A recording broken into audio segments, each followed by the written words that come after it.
Swiggy versus Zomato ఎవరు first delivery చేస్తారో చూద్దాం. నాకు ఘీ అంటే ఇష్టం కాబట్టి నేను స్విగ్గీ తీసుకుంటాను. ఉన్నమాడు ఉన్నట్టున్నారు, నాకు టమాటో అంటే ఇష్టం, అందుకని జొమాటో తీసుకుంటాను. ఇప్పుడు ఓకే, ఒకే రెస్టారెంట్లో నుంచి ఒకే ఐటమ్స్ ఆర్డర్ పెడతాం. ఎందుకంటే వేరే రెస్టారెంట్లో అవన్నీ గిమ్మికి చేస్తాయి కాబట్టి చికెన్ లెగ్ పీస్ పెట్టుకున్నాను. ఓకే సార్, 4 నేను కూడా చెప్పి. నెక్స్ట్గా chicken popcorn large, chicken popcorn large add చేస్తున్నాను. వ్యూ కార్ట్లోకి వెళ్ళి ఇద్దరం ఒకేసారి పేమెంట్ కొట్టాలి. ఓకేనా? పేమెంట్ కొడుతున్నాను.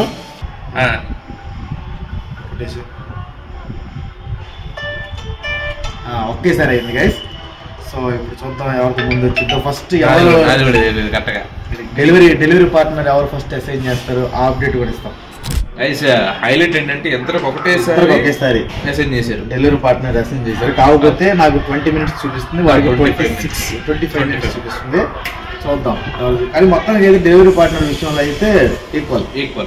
సో గైస్ మనదైతే ఆల్రెడీ డెలివరీ పార్ట్నర్ వచ్చేస్తున్నాడు మన దగ్గర, కాంతి వేలో ఉన్నాడు. ఇంకో 8 minutes లో మన దగ్గర రీచ్ అయిపోతున్నాడు. డిసెంట్ ఎట్లాంటి అది పిక్ చేసుకోవడానికి రెస్టారెంట్కి వెళ్తున్నాడు. ఇంకో 10 minutes చూపిస్తుంది. అవ్వలేదు ఇంకా, ఫస్ట్ అవర్ వస్తుంది. చూద్దాం. నమ్మొద్దు, చూద్దాం. గైస్ అది హార్న్ కొడుతున్నాడు. మనోడు వచ్చేస్తున్నాడు, బండి వేసుకొని వచ్చేస్తున్నాడు. ఆర్డర్ వచ్చేసేసింది. సో గైస్ మొత్తానికి అయితే నా ఆర్డర్ అయితే వచ్చేసింది. కాస్ట్ ఎంత క్రాంతి ఇది? అమౌంట్ 757. అదంత 623 రూపాయలు. వీడికంటే 130 రూపాయలు తక్కువ నాది ప్రైజ్, అయినా ముందు వచ్చేసేసింది. నీకు ఇంకా ఏంది వస్తున్నాడా? దాంట్లో ఉన్నాడే 5 minutes పెట్టిందా? 5 more minutes. ఓకే క్రాంతి.